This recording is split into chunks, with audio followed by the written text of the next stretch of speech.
Here's a pile of old banknotes that are almost entirely worthless. I kept them from when I was a child growing up in Uganda in the 1980s.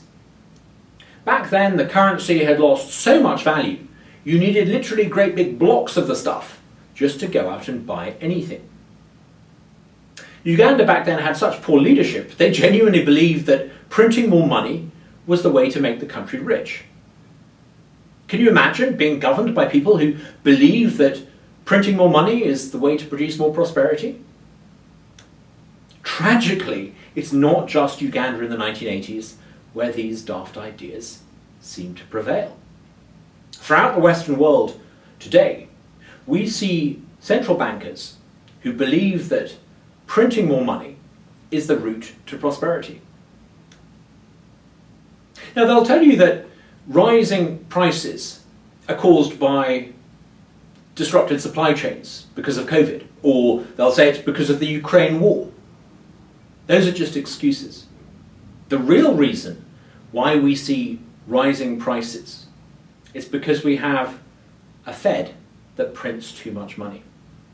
Because there are so many more dollars out there in circulation, it means that you need many more of those dollars every time you want to put gas in your car. You need many more dollars to go and buy the same amount of groceries that you would buy a year ago.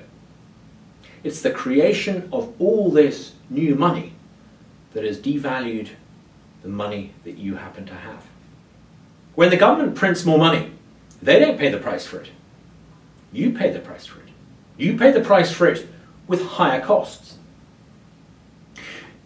Think of inflation and government money printing as a form of taxation without representation.